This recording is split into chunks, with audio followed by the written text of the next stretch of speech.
Boa noite, faltando 1 minuto para o início da nossa live, 20 horas e 59 minutos, daqui a pouquinho a gente começa, tá? Enquanto isso, vamos ajustando aqui a conexão.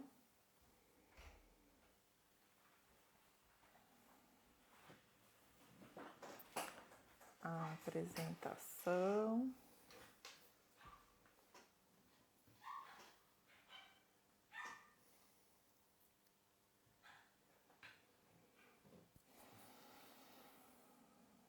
Vamos lá.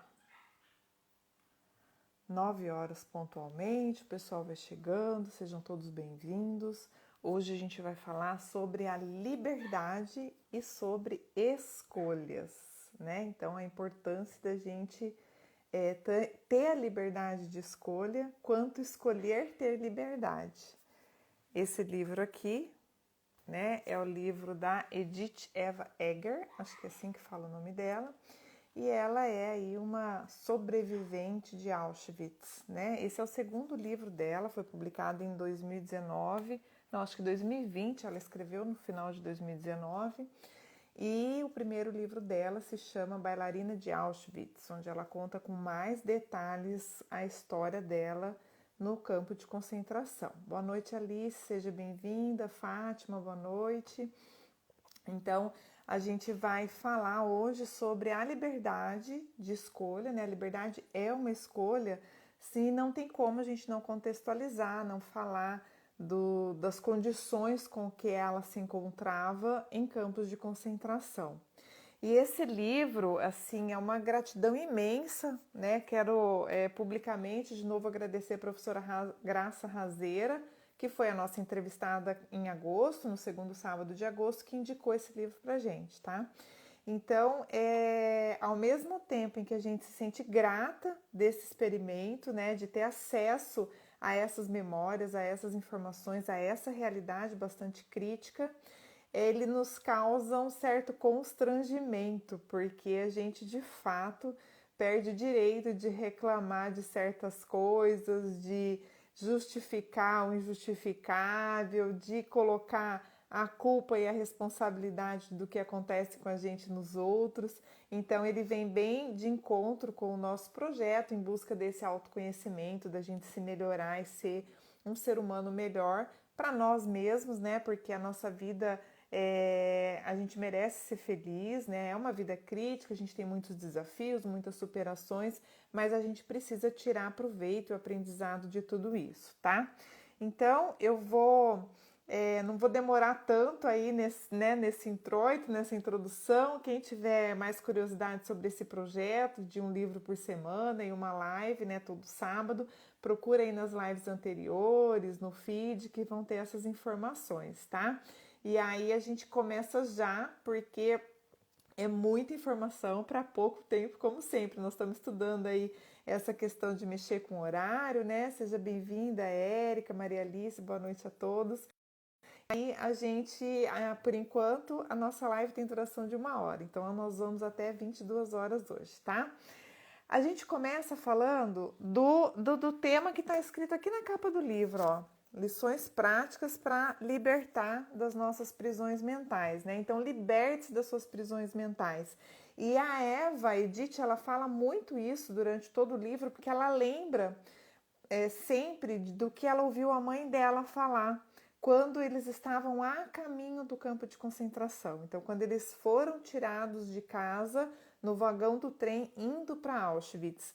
E a mãe dela falou para ela assim: não importa o que acontecer, a gente não sabe o que vai acontecer com a gente, né? Boa noite, Mônica, seja bem-vinda. Então a mãe dela, acho que até numa tentativa de acalmá-las, estava o pai, a mãe, ela e a irmã, né? 2 irmãs, que são as 2 sobreviventes. E aí a mãe dela colocou assim: então, independente, não interessa o que vai acontecer com a gente, lembre-se sempre que ninguém poderá tirar de você o que você colocar na sua mente. E aí isso foi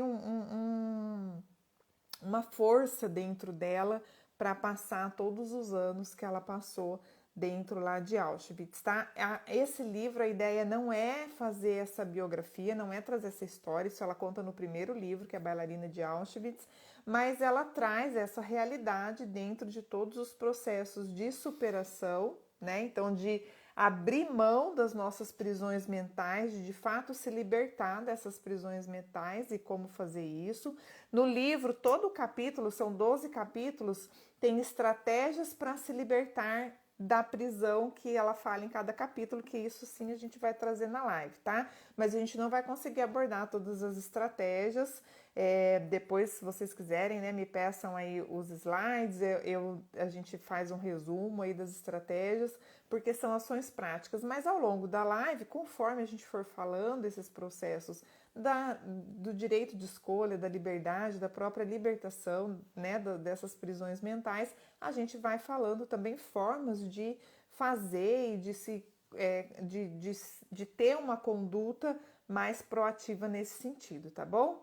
Boa noite, Mônica, Lude, sejam bem-vindas.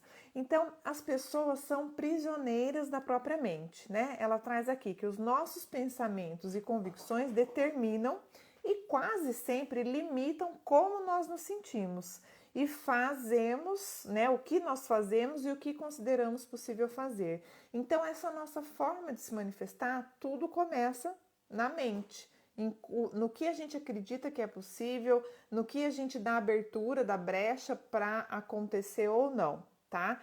E aí, a citação dela, embora algumas prisões mentais contribuem para o sofrimento. A base da liberdade é o poder da escolha, que é o título do livro, tá? Embora o sofrimento seja inevitável e universal, podemos sempre escolher como responder a ele. Nós vamos falar mais sobre isso durante a live.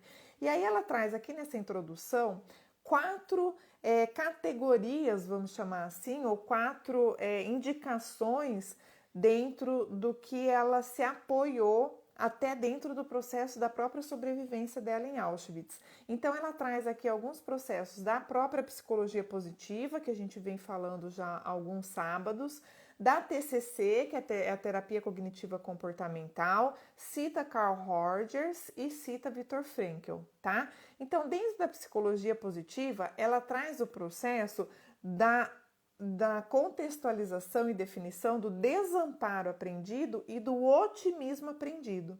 Então, o desamparo aprendido é aquela condição de que quando a gente sofre, mas ao acreditar que somos incapazes de dar sentido à vida e nada que nós fizermos vai poder melhorar a situação. Então, é quase como se a gente aprende a se desamparar, né? A desacreditar em tudo que a gente pode fazer, desenvolver e às vezes até acreditar, até ter uma força para achar que aquilo é possível. Então, quanto mais a gente sofre, cada vez mais, porque a gente se percebe nessa incapacidade e a gente desacredita que a gente pode melhorar a situação, por mais que a gente faça, tá? E o otimismo aprendido, por sua vez, é o oposto desse desamparo. O otimismo é quando a gente progride ao vivenciar a força, a resiliência e a habilidade de criar sentido em direção para a nossa vida. Então, são teorias que ela traz lá da psicologia positiva, fazendo esse contraponto, iniciando esse processo de libertação mental, né, das prisões mentais, como ela traz.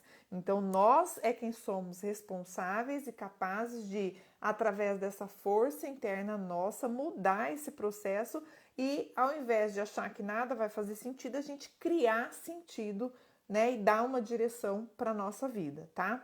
Pela terapia cognitivo-comportamental, ela já traz aquela questão de que os nossos pensamentos criam os nossos sentimentos e comportamentos. Então, na citação, ela fala assim, ó: para mudar os comportamentos prejudiciais, disfuncionais ou contraproducentes, é preciso mudar os pensamentos, substituir as crenças negativas por outras que atendam e apoiem o nosso crescimento. Então não adianta só querer abrir mão, querer se libertar dessa prisão mental, dessas crenças negativas, dessa forma mais pessimista, vamos dizer assim, de ver a vida, mas você precisa substituir esse pensamento por um outro mais positivo, tá? Então você precisa criar essa condição de trocar a informação. É como se tivesse uma informação lá num pedacinho do seu cérebro, da sua mente, você precisa tirar para jogar aquilo fora e substituir por outra informação. Já parafraseando Carl Rogers, ela traz a importância da autoestima positiva incondicional. Então, ela traz a seguinte frase: só nos tornamos livres quando paramos de usar máscaras e de representar papéis para atender às expectativas que os outros projetam sobre nós e quando começamos a nos amar incondicionalmente. Parece que é forte, né? Às vezes a gente fala assim, mas incondicionalmente, e de fato é. Ela traz bastante durante todo o livro esse processo de desenvolver a autoestima e desse amor próprio, desse autocuidado, desse amor incondicional. Porque em situações mais críticas, a gente só pode contar com a gente mesmo. Então ela até traz ali, né, que a gente vai perder todo mundo nessa vida. A única pessoa que a gente não vai perder é nós mesmos, tá? Então vale a pena a gente pensar e começar a criar sinapses por esse processo do amor incondicional por nós mesmos, tá? Foi essa palavrinha incondicional mexeu comigo, por isso que eu tô colocando aqui, né? Porque eu trabalho com esse processo, né, do amor próprio, da autoestima e tal, mas eu nunca pensei de forma tão irrestrita assim, a ponto de se tornar incondicional. Mas eu vi que tem muito sentido, tá? Por isso que eu tô trazendo, inclusive, para vocês. E ao parafrasear, ao citar Viktor Frankl, inclusive, que ela chama de amigo, né? Foi uma pessoa que também passou ali pelo processo da vivência do campo de concentração, em Auschwitz, inclusive, quando ele traz que as piores experiências podem ser os melhores professores. Ela cita muito também esse contexto e o quanto que ela aprendeu, e hoje ela já até é grata a todo esse processo, inclusive do sofrimento, que ela cita bastante no livro, né? Vocês imaginam como é que foi essa vida no campo de concentração, mas o que foi uma oportunidade para ela aprender e para ela transformar não só a vida dela, como a vida de muitas pessoas que ela atende. Para vocês terem uma ideia, ela começou a estudar na faculdade de psicologia com 40 anos. Hoje ela tem, quando ela escreveu o livro, ela tinha 92 anos, então foi 2019, hoje ela deve estar 93 ou 94, ou fazendo 94, tá? Na ativa, atendendo principalmente o pessoal de transtornos pós-traumático, né? Então ela atende, ela traz os casos aqui, que a gente não vai conseguir citar todos, obviamente, mas ela está nativa até hoje, tá? Com todas as comorbidades que ela tem, enquanto reflexo dessa vivência no campo de concentração.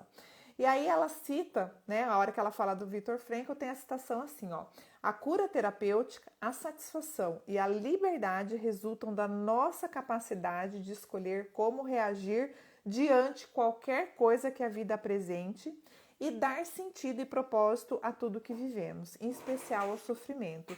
Então, ela está falando da realidade dela, né? Então, que o quanto que todo esse sofrimento a ensinou e ela tirou proveito, inclusive, disso, tá? A liberdade, então, exige esperança. A gente vai falar um pouquinho mais depois desse processo da esperança, mas a gente precisa ter a consciência de que o sofrimento, embora terrível ou por pior que ele seja, é temporário. E a esperança traz essa curiosidade para descobrir o que vem a seguir. Então ela trabalha com o processo da esperança, não naquele processo de você criar uma realidade que é ilusória ou que você fica sonhando, mas no sentido de você querer fazer acontecer, querer saber qual é o próximo passo, querer ver, né, o futuro que vem a seguir na sua vida. Então ela traz aqui, ó: a esperança nos permite viver o presente em vez do passado e abre as portas das nossas prisões mentais, uma vez que a gente consegue vislumbrar um futuro diferente.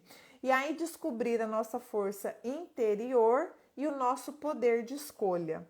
O que importa não é o que acontece, mas o que fazemos com as nossas experiências, tá? Boa noite, Vera, Felipe e Dani, sejam bem-vindos. Então, ela fala muito desse processo. Se vocês procurarem na internet, tem várias, até figurinhas, fotos. Não podemos escolher o que nos acontece, mas podemos escolher como reagir a essas experiências. Então, é aquela condição onde a gente assume a responsabilidade da nossa vida pelos nossos atos e a gente consegue decidir aquilo que depende de nós e só, E olha lá, né? Porque às vezes nem isso, às vezes a gente está ali num processo de submissão, com alguém tomando conta aí da nossa vida e tal, e nem isso a gente consegue, tá? Mas a ideia do livro é a gente trazer essa responsabilidade para nós. Então, ela traz esse processo de assumir a responsabilidade por nossa vida, que não é fácil, mas vale a pena. É mais fácil a gente reclamar, pôr a culpa no outro, justificar alguma coisa que acontece ruim com a gente, né, enquanto um efeito externo. Então, assumir a responsabilidade traz toda a responsabilidade para nós, o que acontece conosco enquanto responsabilidade nossa, mas vale muito a pena. Tá? O resultado também é a gente que colhe, né? E a gente tem a opção, a escolha. O poder da escolha está nas nossas mãos, uma vez que a responsabilidade é nossa. E aí ela traz essa questão de ninguém mudar até estar pronto, então você precisa querer, ter vontade, decidir mudar, decidir assumir essa responsabilidade, começar a tomar conta da sua vida e de tudo que acontece nela, né? Então, essa disposição para mudar não vem de fora, não pode ser acelerada e nem forçada. Ela depende de você, de cada um de nós. E aí ela traz essa questão: você está pronto quando você se sente pronto. É a hora que você decide começar a fazer diferente e agir. Não basta querer, não basta ter boa intenção, não basta ter vontade. São as ações que determinam todo esse processo. E aí a gente decide aquela famosa frase, né? Não, a partir de hoje eu vou fazer diferente. E para fazer diferente eu preciso mudar os meus hábitos, interromper os padrões que não servem mais e substituir por uma versão mais saudável, mais inteligente de nós mesmos a partir dessa decisão. E aí eu vou trazer uma citação, igualzinho está no livro, que ela fala assim: tudo o que lhe aconteceu, as escolhas que fez até aqui, a maneira como você lidou com elas, tudo isso importa. Não precisa jogar tudo fora e começar do zero. Seja lá o que você fez, seja lá o que você viveu, foi isso que te trouxe até esse momento. Então, a estratégia definitiva para alcançar a liberdade é continuar sendo quem você realmente é e você mudar para assumir esse seu verdadeiro eu. Então, você tem uma história, né? E você começar a mudar para se fazer, para encontrar esse verdadeiro eu e uma pessoa diferente, uma pessoa melhor, não desconsidera tudo que você viveu até agora. Afinal, foi essa história que te trouxe até aqui, tá? Mas você pode sim, a partir dessa decisão, resolver dar um basta e fazer diferença a partir de agora, tá? E aí a gente entra nas prisões que ela traz, que são os capítulos do livro, tá? A prisão da vitimização é a primeira delas. O sofrimento é universal, mas a vitimização é uma opção. Então a gente vai falar agora um pouquinho o que faz, por que a gente se vitimiza, o que está por trás dessa história, quais são os sentimentos e né, o que a gente tem que fazer aí para ser diferente. A única garantia é que vamos sofrer, independente da nossa gentileza ou do nosso esforço pessoal, ou por melhor que você seja, ou por mais boa, né, por melhor que sejam as suas intenções, a gente vai sofrer. Seremos afetados por fatores ambientais e genéticos, sobre os quais temos pouco ou nenhum controle. Então, o externo, aquilo que nos afeta, a gente não controla, tá? Mas a gente controla a nossa maneira de reagir a isso ou a nossa decisão de continuar passando por situações que disponibilizam esse meio externo continuar nos afetando da mesma forma. E se a gente está sofrendo com aquilo, então a gente tem que mudar, né, e fazer diferente. Não podemos escolher o que nos acontece, mas podemos escolher como reagir a essas experiências, tá? É comum a gente permanecer prisioneiro à vitimização. Por quê? Porque isso traz uma sensação de segurança, só que é uma falsa segurança, tá? Por isso que ela coloca a questão da sensação de segurança. A busca de respostas na tentativa de entender por que as coisas aconteceram daquela maneira. Então, a gente fica nesse looping da vitimização, tentando entender e se fazendo de coitado, porque a gente tem que buscar um culpado, alguma coisa, né? A gente procura o porquê indicando que estamos à procura de alguém ou de algo para colocar a culpa. Aquilo alivia o nosso mal-estar, alivia a questão de assumir essa responsabilidade. A vitimização é o rigor mortis da mente, assim ela traz, e nos deixa presos ao passado, às dores e às perdas, focados no que não podemos fazer ou no que não temos. Então, além de você ficar nesse processo até de ruminação mental, né, de se vitimizando e reclamando da vida, você mantém o foco naquilo que você não pode fazer ou no que você não tem. E aí você fica, né, naquele círculo vicioso ali que não traz resultado nenhum. Todo comportamento ele satisfaz uma necessidade. Então, se a gente está nesse processo de vitimização, a gente precisa entender por que a gente escolheu estar nesse comportamento, qual é ou quais são as necessidades atendidas que reforçam ou que nos fazem manter esse processo da vitimização. Muita gente escolhe permanecer no papel de vítima porque é confortável, não precisa fazer nada em benefício próprio e fica inerte, e ficar inerte tem as suas vantagens. Então, olha a seriedade disso, né? A gente acaba achando que é a coitadinha da história, se vitimizando, mas muitas vezes a gente se coloca no papel de vítima porque isso é confortável. De certo modo, nos traz um certo comodismo também, tá? E aí, parafraseando, vou trazer uma citação que ela fala assim: a liberdade tem um preço. Somos convocados a nos responsabilizarmos por nosso comportamento e a assumir a responsabilidade, mesmo nas situações que não provocamos ou escolhemos estar. Olha só, é nossa responsabilidade tudo o que acontece com a gente, mesmo nessas ações, né, externas do meio, das pessoas ou do ambiente sobre nós. Por quê? Porque de alguma forma nós deixamos, nós damos abertura, nós nos colocamos naquele contexto ou nos disponibilizamos a vivenciar aquele contexto, tá?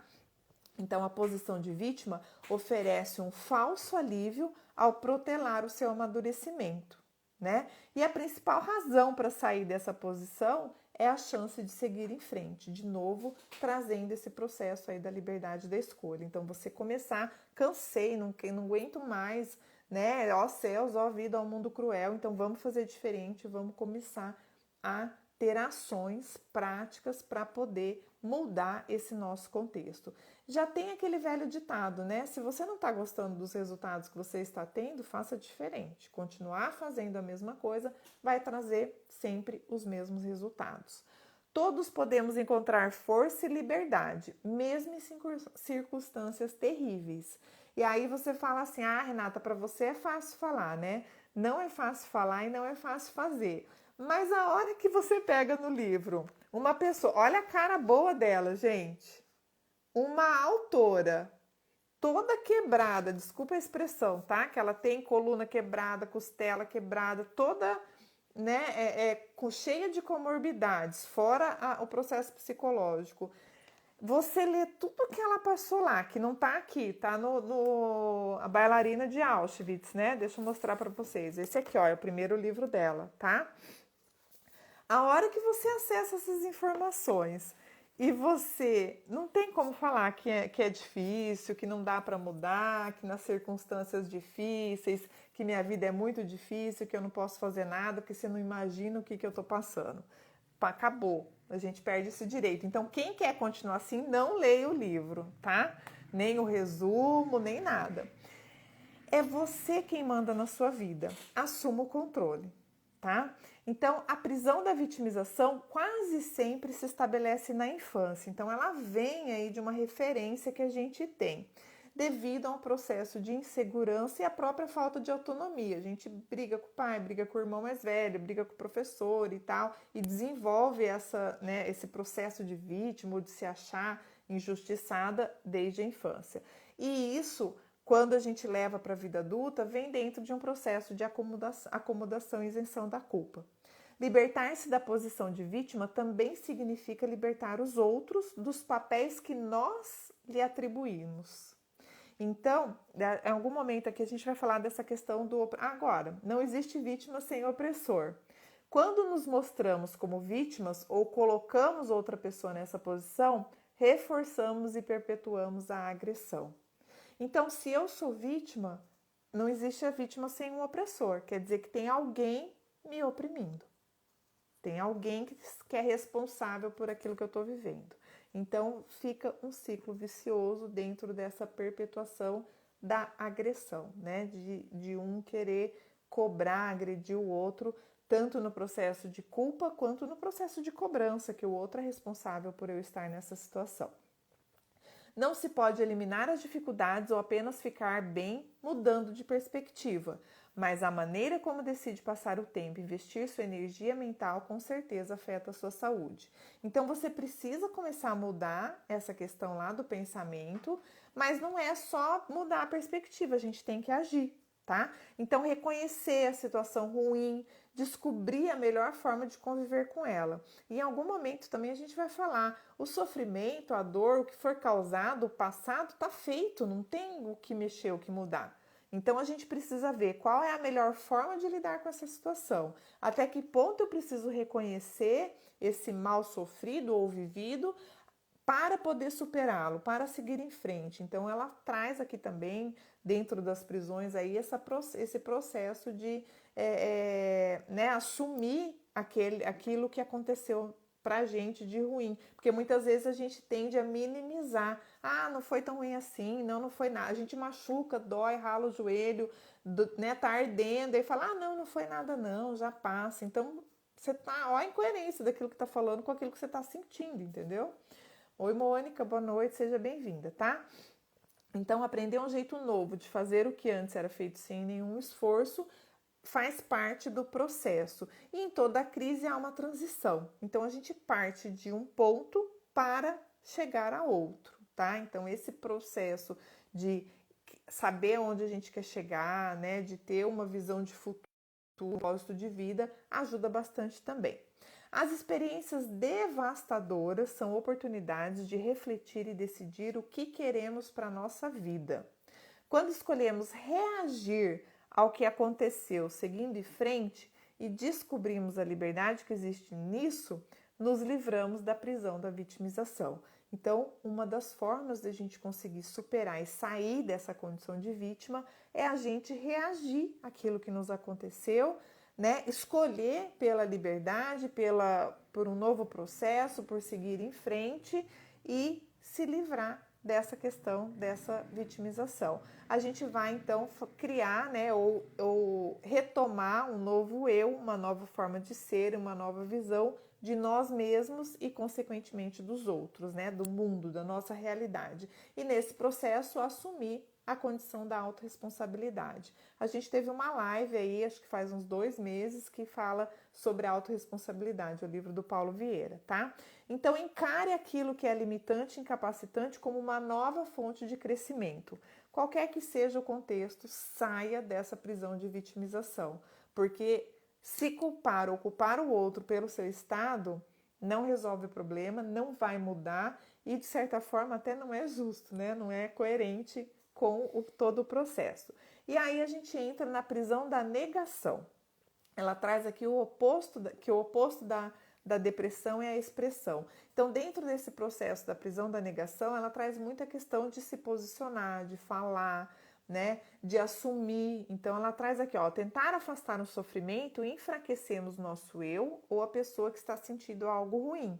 Para ser compreensivo e solidário, não é preciso assumir a vida interior das outras pessoas como se fosse sua. Então você não precisa sofrer com o outro, aquela de história, eu sei que você está sentindo, eu entendo o que você está passando. Muitas vezes a gente não sabe, a gente não passou por aquilo, a gente não está sentindo o que o outro está sentindo.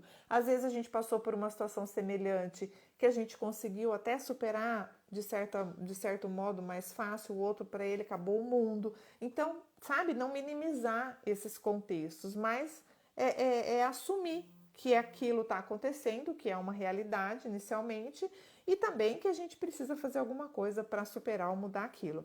As emoções que não nos permitimos expressar ou liberar ficam presas dentro de nós. pode ser perigoso guardar os sentimentos e mantê-los reprimidos, né? Então, ao tentar proteger os outros ou a nós mesmos desses sentimentos, não funciona a longo prazo, traz muitos problemas. E aí ela traz vários exemplos né, dos pacientes dela, dos contextos dela, relatando o quanto que ficar guardando a mágoa, até esse processo de vitimização, esse sofrimento e não expor a situação, não tentar limpar e resolver o problema, o quanto que isso traz aí de consequências desastrosas ao longo da nossa vida. Esconder emoções reprimindo, tomando remédio ou fugindo delas, muitas vezes é assim que a gente, é desse modo que a gente aprendeu e que a gente lida com o nosso sofrimento, com aquilo que a gente não gosta ou que nos faz sentir algum incômodo, algum constrangimento. São muitas as razões pelas quais evitamos os sentimentos. Eles são desconfortáveis, pode magoar as outras pessoas, pode revelar as nossas intenções e escolhas, às vezes a gente está querendo dizer aquela história toda, mas ao evitar os sentimentos, nós estamos negando a nossa realidade. E é preciso enfrentar essa realidade, seja ela qual for. Parar de brigar e de se esconder. Lembrar que um sentimento é apenas um sentimento, não é a sua identidade. Então, se você está com raiva, você está com raiva. E ela é aquele sentimento em função daquele momento. O que você vai fazer com essa raiva? Não quer dizer que você é uma pessoa raivosa, mas você pode moldar, ciclar, superar esse processo e construir uma nova forma de lidar com aquele contexto, tá? Então, os traumas, né? Sobreviver eles é percorrer um longo caminho, falando aí do processo do sofrimento. Alguns efeitos, inclusive, são físicos. Ela traz lá todas essas comorbidades que ela tem até hoje. Muitos acham que se não falarem sobre esses traumas, a situação não existe. Então, as pessoas escondem lá numa caixinha e faz de conta que o problema está resolvido. Não está. Em algum momento isso vai aparecer. Não tente se animar quando você está triste, não vai adiantar. Reconheça os seus sentimentos. Desista de ganhar a aprovação dos outros, porque eles não podem viver a sua vida, muito menos viver os seus sentimentos.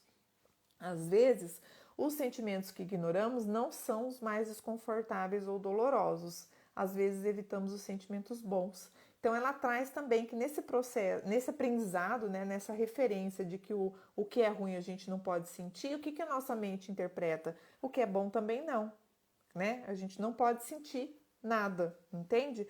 E aí a gente acaba dentro de novo daquele processo da vitimização. Quando a gente se torna vítima, uma parte da nossa psique se identifica com o agressor. Então a gente adota uma postura punitiva, vitimizadora em relação a nós mesmos, negando a permissão para nos sentirmos bem e nos privando de algo bom, né, que é o nosso direito, sendo a própria alegria.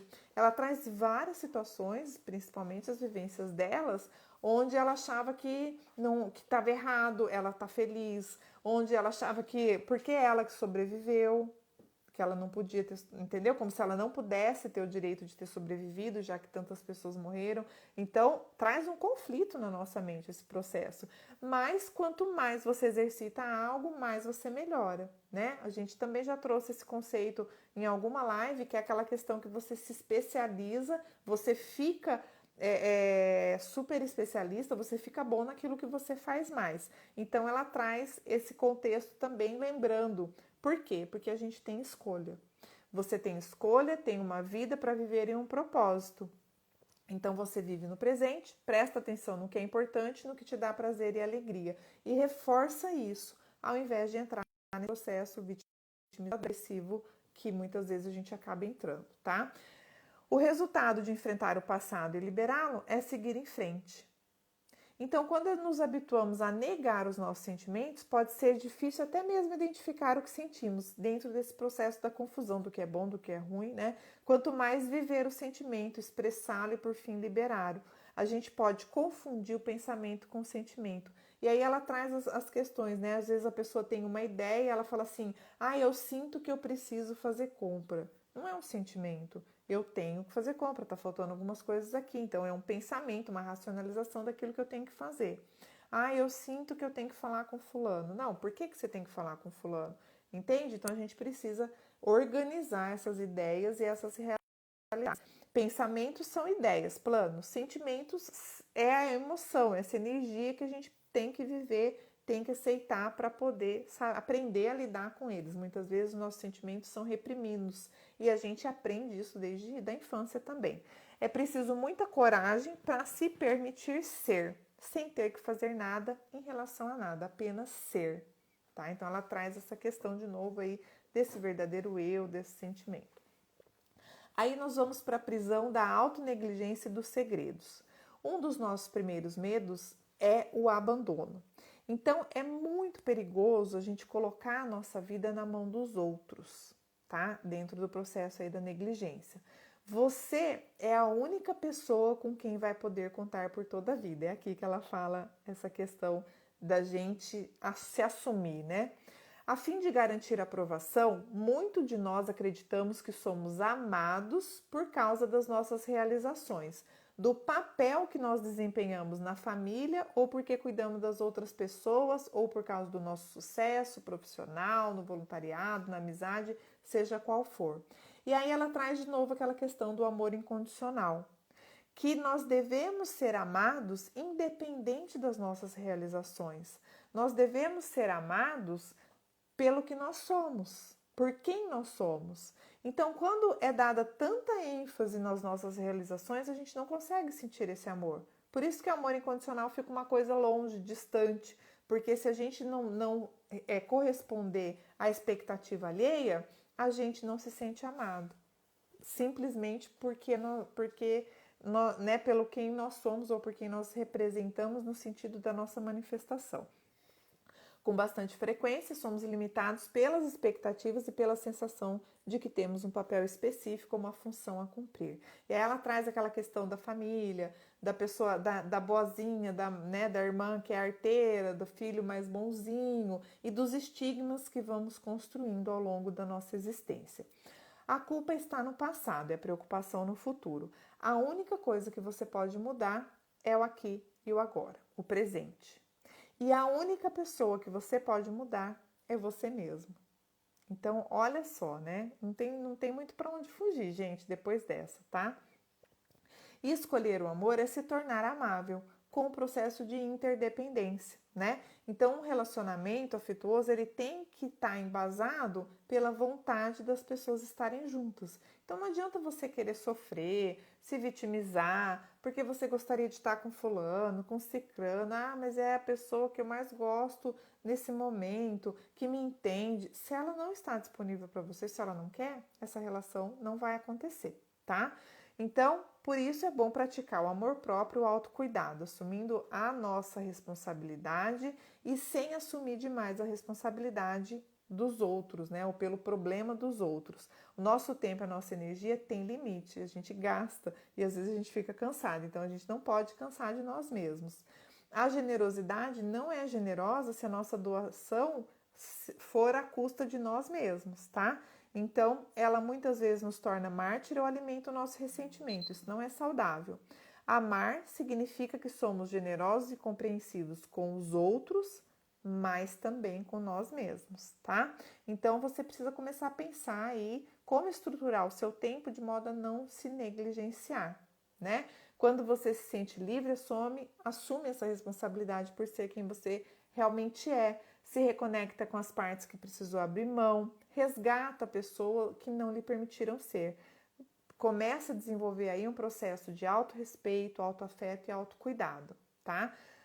E aí ela traz assim, ó, se eu não tivesse aprendido a me respeitar, nenhuma delicadeza externa poderia mudar a maneira como eu me sinto a respeito de mim mesma. Livre-se do hábito de desistir de si mesmo, ame-se e cuide-se. Tá? Você não precisa se esforçar para ser amado, então seja mais você a cada dia, né? Quando você é livre, você pode viver de maneira autêntica, se tornar coerente, ser mais honesto, né? Aprendendo a dizer as verdades a si mesmo, o porquê que você toma cada decisão, por que você quer, por que você não quer, e a partir de então aprender a se posicionar com os outros, né? E a gente se comunica sempre, mesmo quando a gente não emite um som, não fala nenhuma palavra, né? A gente está comunicando, tá? E aí ela traz aí a questão, né? Às vezes é doloroso, mas é difícil aceitar a verdade e também é útil e fortalecedor, tá? Então, expressar a sua verdade, recuperar o seu verdadeiro eu, abrir mão dos segredos, parar de se esconder, de negar e de fugir do passado. A liberdade é resultado de enfrentar e dizer a verdade. Deixa eu ver aqui como é que tá o nosso tempo, que eu acho que eu tô atrasado para variar. E aí a gente entra aqui para a prisão da culpa, da vergonha e do luto não resolvido. Cada um desses é um capítulo, tá, gente? A gente tentou aí comprimir tudo isso, senão nem dá tempo de falar. A culpa se revela quando você se recrimina, tá? Então, dentro aí da prisão, começando pela prisão da culpa, vocês vão ver aqui pela fala que a gente vai perpassar a culpa, a vergonha e o luto. A Fátima tá trazendo aqui, ó, o corpo fala. E muitas vezes nós adoecemos em função dessa autonegligência, tá? Disso que ela estava trazendo aí do processo, né, de esconder, de não se manifestar, de ficar guardando mágoa, de ficar reprimindo toda essa condição, e o nosso corpo é quem paga o preço, tá? Então é importante a gente, inclusive, valorizar e aprender a ler o nosso corpo, a entender, né, a perceber as manifestações do nosso corpo. Ela fala isso no livro também, tá? Eu não lembro se vai ter esse ponto em algum momento aqui, mas ela fala disso. É importante separar o remorso da culpa. E aí ela traz um conceito, onde o remorso é a resposta adequada a um engano ou um erro que cometemos.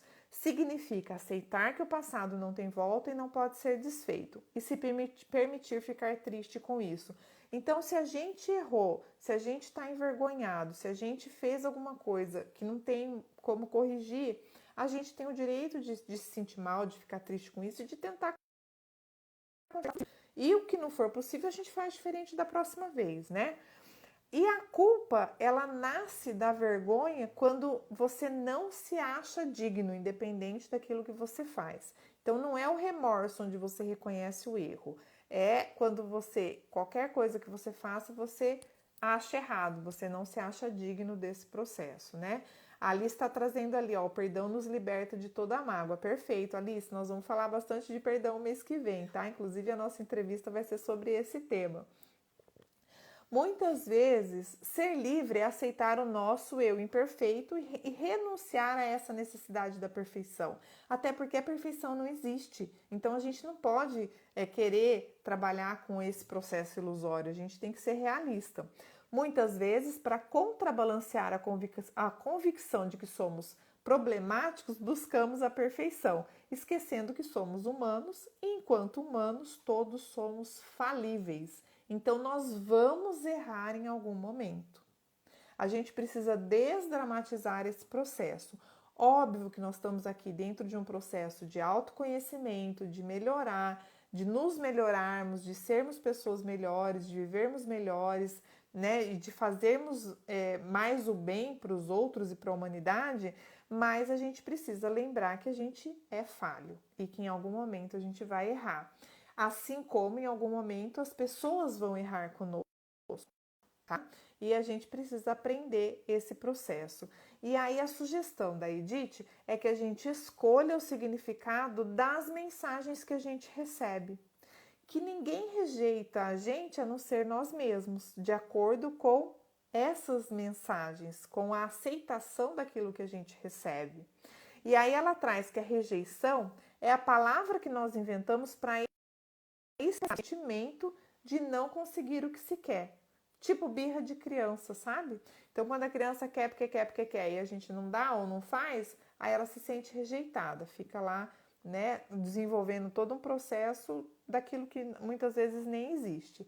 Então, você não tem que viver de acordo com esses padrões e essas mensagens que você recebe externamente, tá? A crítica tem mais relação com a pessoa que a faz do que consigo, mais a ver com as expectativas dela.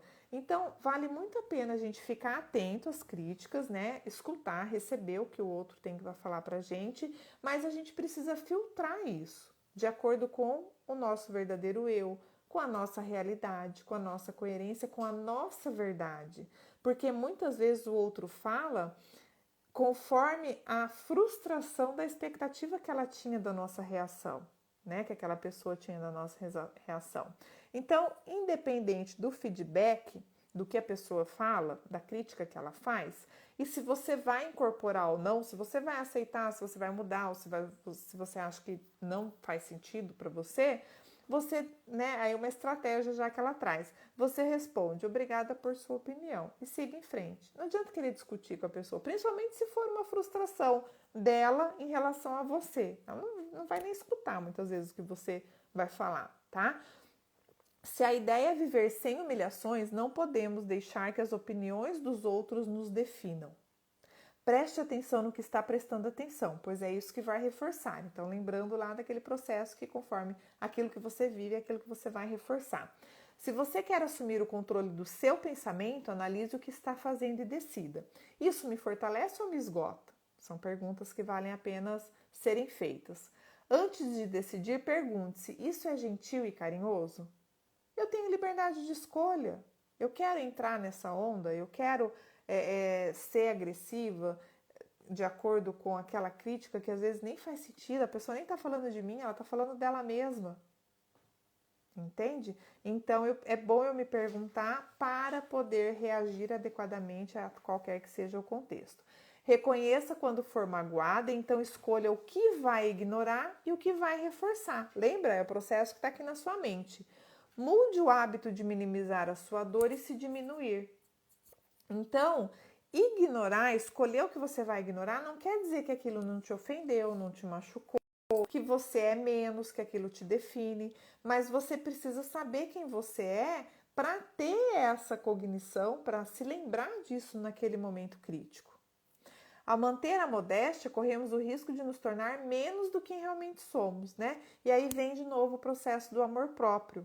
E ela traz que o amor próprio é a única base para plenitude, saúde e alegria. Então, você saber quem você é, você se amar, você entender esses processos para não entrar na onda do alheio, tá?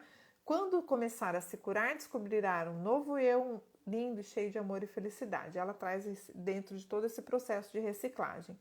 É comum que as decepções mínimas representem uma dor bem maior.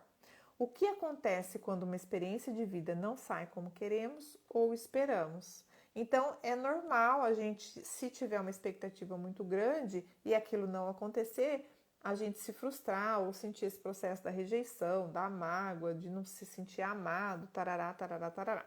A maioria das pessoas sofre porque tem algo que não quer ou quer algo que não tem. Fica nessa briga e nessa busca, né, ad infinito e nunca está satisfeito. Lamentação é o desejo de mudar o passado, o que se sente quando não se consegue admitir a impotência diante de algo que já aconteceu e que não se pode mudar. Até foi uma das páginas que eu publiquei no feed, teve bastante gente que comentou, né?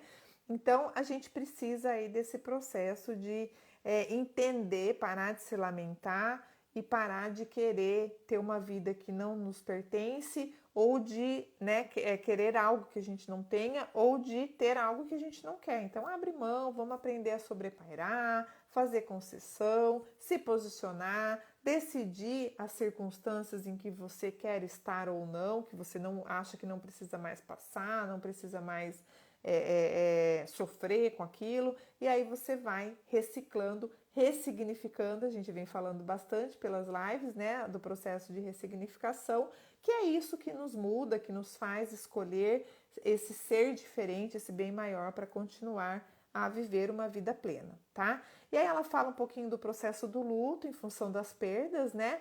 Se libertar da responsabilidade por todas as coisas que não lhe competem, aceitar as escolhas que não podem ser desfeitas, aproveitar a oportunidade para se tornar mais consciente e agir com mais bondade e compaixão.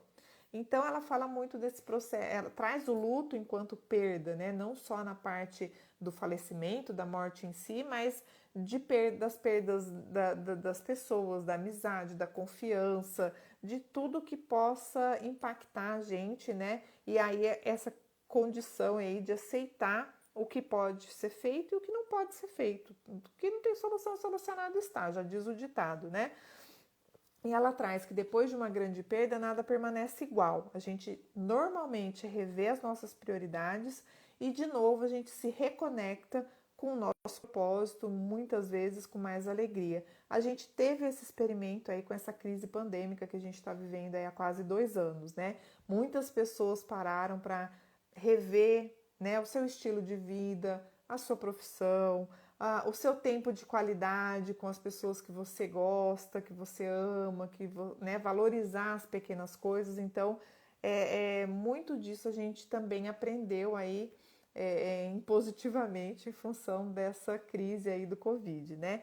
O luto é difícil, mas também pode trazer coisas boas, pode unir ou afastar pessoas, pode apontar um bom caminho, fazer o melhor com o que tem. Então, essa condição aí da gente ser mais realista, né, e aceitar e trabalhar com esse processo, tá?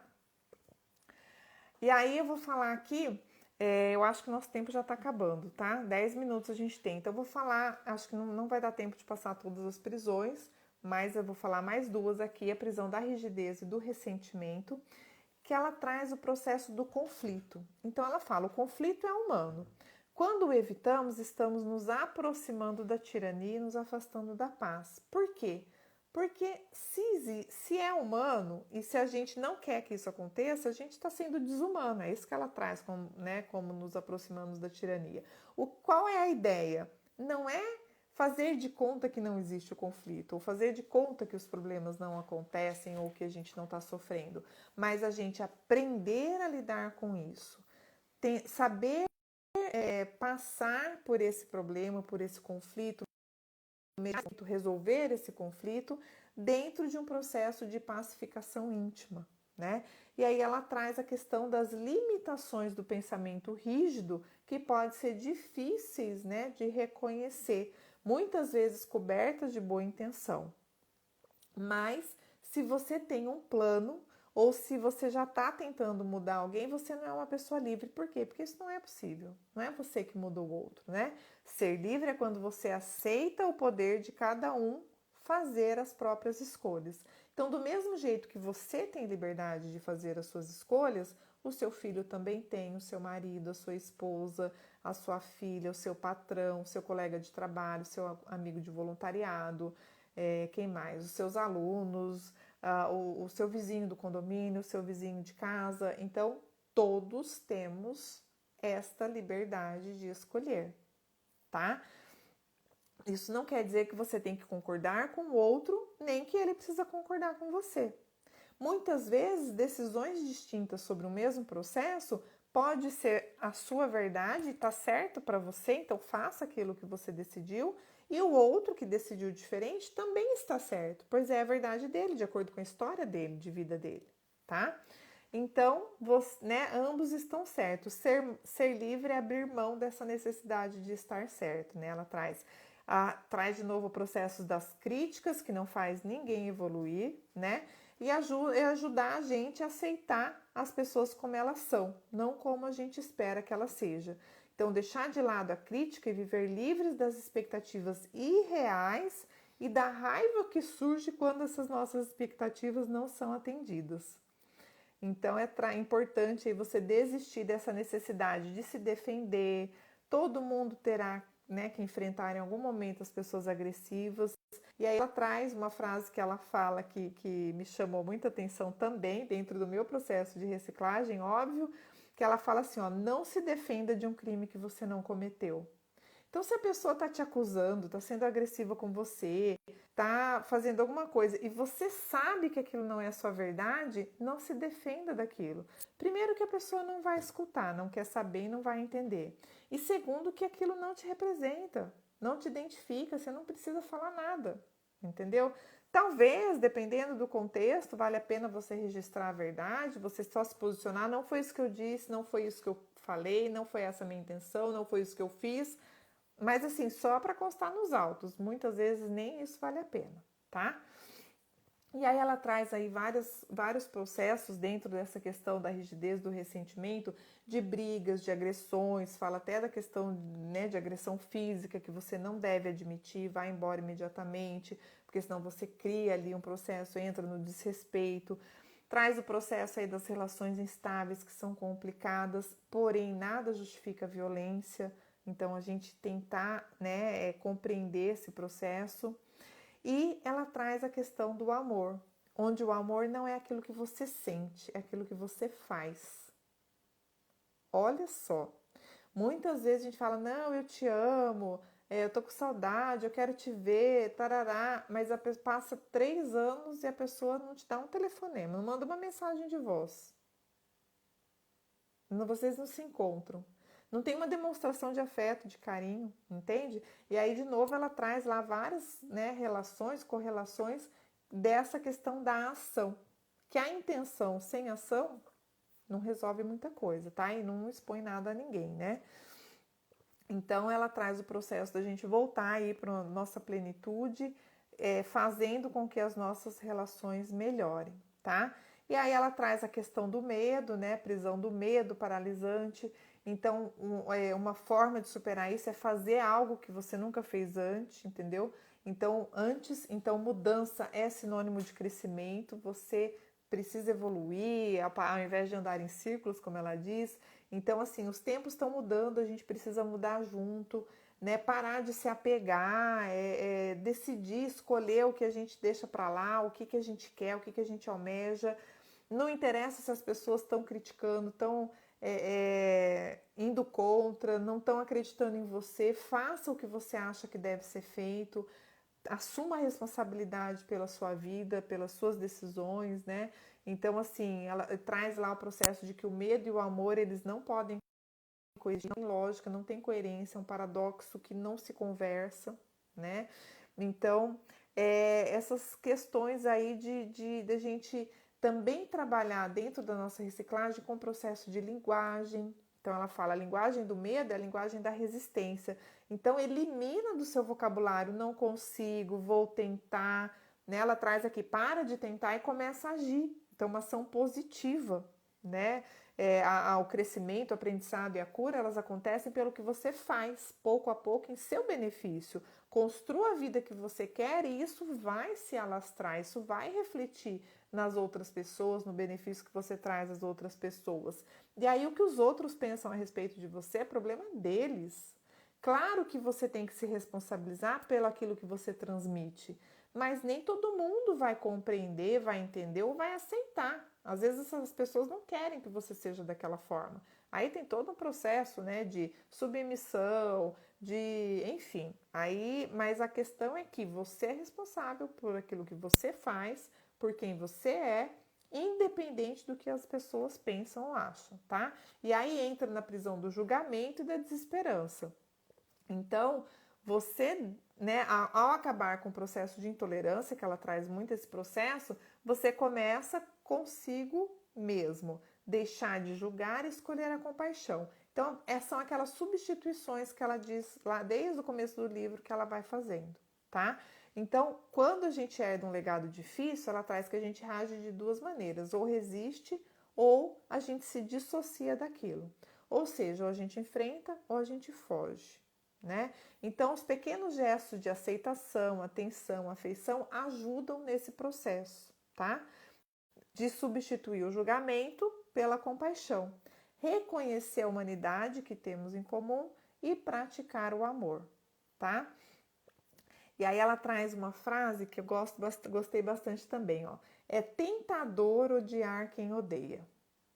Ser livre significa escolher entre o amor com o qual nascemos ou o ódio que aprendemos a sentir. A revolta não me liberta, ela traz isso. Então ela está falando desse processo de que a gente pode escolher, né, ter compaixão, amar, enxergar diferente, entender a dificuldade do outro, entendeu? E aí ela traz um exemplo também que me chama a atenção. Ela pergunta lá dentro das estratégias, ela fala assim: você ainda faz comentários negativos sobre as outras pessoas? Né? Quase que você pensa mal dos outros, ela traz lá toda uma história de um casal que estava passando por uma dificuldade e o marido pensava mal da mulher o tempo todo, né? E colocando a culpa na mulher e tal. Então ela traz lá todo um exemplo também que nos faz pensar, né? Se eu quero parar de julgar, escolher a compaixão, desenvolver essa aceitação, esse amor próprio, e eu ainda estou fazendo comentário negativo, só vejo o lado ruim, estou sendo pessimista, é um negócio que fica meio incoerente, tá? Então, valorizar o que se tem, comemorar cada momento precioso, sem esperar autorização ou aprovação dos outros. Escolher a esperança é escolher a vida. E aí ela fala da prisão de não perdoar, né? Então, que é a questão de não ter o poder de perdoar ninguém, mas o poder de se libertar, tá? Então, o perdão não é algo que oferecemos a quem nos magoa.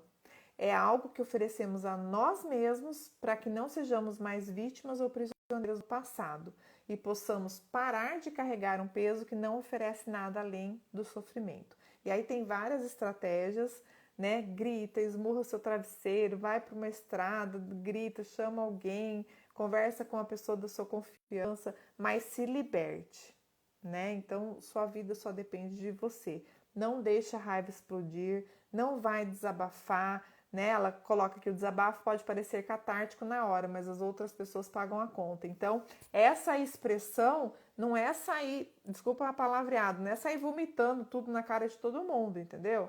É criar estratégias para você dissipar, liberar essa raiva e aprender aí a canalizar a raiva e dissolvê-la como ela traz, tá? E aí no livro tem várias estratégias e a gente vai falar bastante de perdão também o mês que vem, tá bom? Escolha a liberdade para se amar como você é, humano, imperfeito e único. E aí, para finalizar, acho que já está dando aí o nosso tempo, eu vou trazer algumas frases, tá? Que é um resumo aí que ela traz no último capítulo, que na verdade não é um capítulo, é um adendo, né? Um anexo, onde ela chama de dádiva, que é o presente da vida, tá? Não podemos acabar com o sofrimento. Não podemos acabar com né? Mudar o que aconteceu.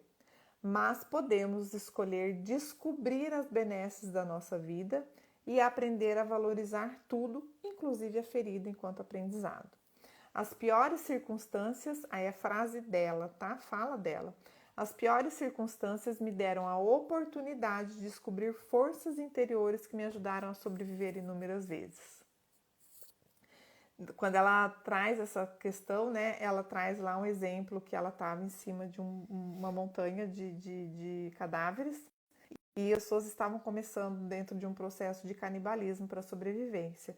E ela não conseguia aceitar aquela hipótese e lembrando, descobrindo essas forças internas dela, ela lembrou, disse que uma voz falou para ela, você tem grama.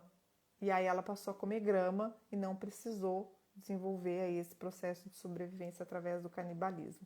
É nesse estilo, tá, gente? Vocês estão entendendo que eu tô falando que a gente perde o direito de reclamar da vida, né?